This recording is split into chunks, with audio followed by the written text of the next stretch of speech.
हम संक्रमण तत्वों के गुणों के संबंध में चर्चा कर रहे थे तथा पिछले वीडियोज में हमने संक्रमण तत्वों की ऑक्सीकरण अवस्थाओं, परमाणुीय व आयनिक त्रिज्याओं के संदर्भ में चर्चा की। साथ ही साथ हमने संक्रमण तत्वों के इलेक्ट्रॉनिक विन्यास के संदर्भ में भी चर्चा की। यहाँ पर हमारा टॉपिक है मानक इलेक्ट्रोड विभव। मानक का मतलब स्टैंडर्ड, इलेक्ट्रोड मतलब बनने वाला इलेक्ट्रोड तथा विभव का मतलब पोटेंशियल, अर्थात किसी भी संक्रमण धातु को इलेक्ट्रोड के रूप में काम लेते हुए जो स्टैंडर्ड कंडीशन में उसका विभव होता है वो मानक इलेक्ट्रोड विभव हुआ। एक सबसे इम्पोर्टेंट बात जो ध्यान रखने की है कि मानक हाइड्रोजन इलेक्ट्रोड के लिए मानक इलेक्ट्रोड विभव का मान 0 होता है। अब प्रश्न आता है कि मानक हाइड्रोजन इलेक्ट्रोड क्या होता है। यदि हम हाइड्रोजन को 1 एटमॉस्फेरिक प्रेशर पर लें तथा हाइड्रोजन आयन की कंसंट्रेशन 1 मोल ली जाए तथा प्लेटिनम का इलेक्ट्रोड काम में लिया जाए तो बनने वाला जो हाइड्रोजन इलेक्ट्रोड होगा वो मानक हाइड्रोजन इलेक्ट्रोड कहलाएगा तथा इस मानक हाइड्रोजन इलेक्ट्रोड का विभव 0 माना गया है। अन्य इलेक्ट्रॉनों के लिए जो मानक इलेक्ट्रोड विभव है उसको रिडक्स विभव भी कहते हैं।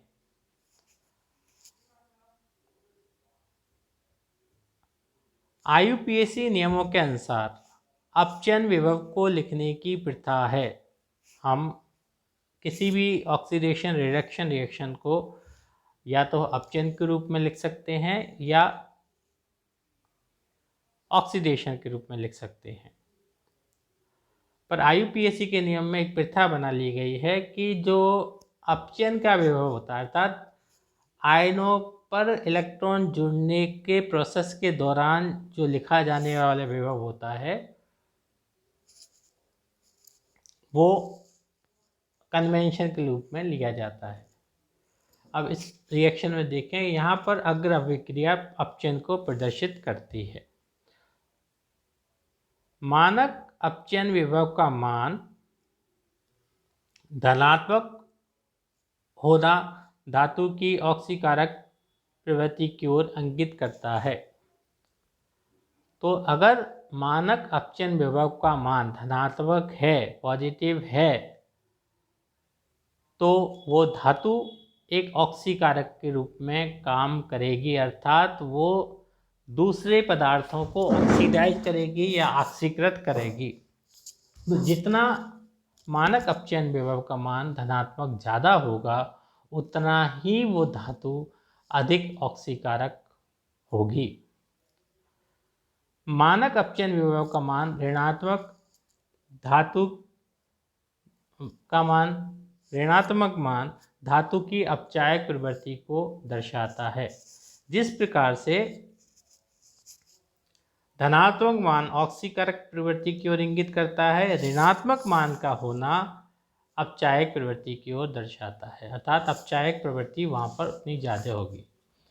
इस सारणी में समकोण तत्वों के लिए मानक इलेक्ट्रॉन विभव दिए गए हैं। स्कैंडियम -2.10, अर्थात स्कैंडियम पर इलेक्ट्रॉन जुड़ेंगे तो -2.10, टाइटेनियम +3 से 0 तक की ऑक्सीडेशन स्टेट के लिए -1.20, Ti+4 से टाइटेनियम तक 1.63, वैनेडियम B+2 से वैनेडियम तक -1.20, वैनेडियम +3 से 3 इलेक्ट्रॉन जुड़ करके V0 ऑक्सीडेशन स्टेट 0 में -0.85, क्रोमियम के लिए Cr2 +2E- से क्रोमियम 0 के लिए -0.91, chromium 3++3 electron give rise to Cr0, इसके लिए मानक इलेक्ट्रोड विभव -0.74, Mn2++ 2e minus give rise to Mn अर्थात +2 ऑक्सीडेशन स्टेट से 0 ऑक्सीडेशन स्टेट तक मानक इलेक्ट्रॉन विभव -1.18, Mn3 प्लस से Mn0 तक मानक इलेक्ट्रॉन विभव -0.28, Fe+2 से Fe0 तक -0.44, Fe3 प्लस से Fe तक -0.04, CO2 प्लस से CO तक -0.27, CO3 प्लस से CO तक +0.40,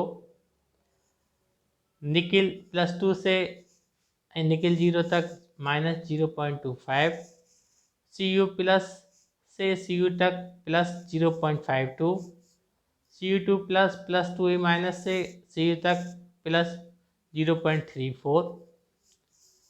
तो यहाँ जो तीर दर्शाए गए हैं तो तीर वाले मान धनात्मक संख्या को अभिव्यक्त कर रहे हैं, अर्थात वो मान धनात्मक है, अर्थात CO3 प्लस से CO के लिए जो मानक इलेक्ट्रॉन विभव का मान है वो +0.40 है। इसी प्रकार कॉपर के लिए Cu प्लस से लेकर के Cu तक +0.52 मानक इलेक्ट्रॉन विभव का मान है। Cu2 प्लस से Cu तक 0.34 मानक इलेक्ट्रॉन विभव का मान है। तो Cu plus oblique CO plus 3 oblique CO, Cu plus oblique CO and Cu2 plus oblique Cu युग्मों के लिए E0 का मान धनात्मक है, अतः ये अम्ल से अभिक्रिया कर हाइड्रोजन देंगे। तो इस प्रकार से हम कह सकते हैं कि ये अम्ल से अभिक्रिया करके हाइड्रोजन देंगे। संकर्ण धातुएं अम्लों के साथ धीमे अभिक्रिया करती हैं क्योंकि इनकी सतह पर ऑक्साइड की परत जम जाती है, जिसके कारण क्रिया या तो रुक जाती है या धीमी हो जाती है। तो संकर्ण धातुओं में मानक इलेक्ट्रॉन विभव का मान उच्च होने के बावजूद भी बहुत तेज़ी से वो अभिक्रियाएं नहीं करती जैसे कि एस ब्लॉक के तत्व करते हैं, बल्कि ये धीमी गति से अभिक्रियाएं करती हैं क्योंकि इनकी सतह पर ऑक्साइड की परत जम जाती है। संकर्ण धातुएं उच्च मानक विभव के कारण अच्छी अपचायक होनी चाहिए। वर्ग, वर्स्ट व सेकंड की अपेक्षा संकर्ण धातुएं अच्छे अपचायक नहीं होते क्योंकि इनकी वाष्पीकरण ऊष्मा तथा आयनन ऊर्जाएं अत्यधिक होती हैं तथा आयनों की जलयोजन ऊर्जा कम होती है। तो ये बात हमने की मानक इलेक्ट्रोड विभव के संबंध में। इसमें जो बातें ध्यान रखने की थी, पहली बात कि मानक हाइड्रोजन इलेक्ट्रोड के लिए मानक इलेक्ट्रोड विभव का मान 0 होता है। दूसरा, मानक इलेक्ट्रोड विभव को रिडॉक्स विभव भी कहते हैं। तीसरा, IUPAC नियमों के साथ से अपचयन विभव को लिखने की प्रथा है। चौथा, मानक अपचयन विभव का मान धनात्मक होना धातु की ऑक्सीकारक प्रवृत्ति की ओर इंगित करता है, अर्थात जितना ज़्यादा धनात्मक माना होगा उतना ही वो धातु अधिक ऑक्सीकारक होगी। और मानक अपचयन विभव का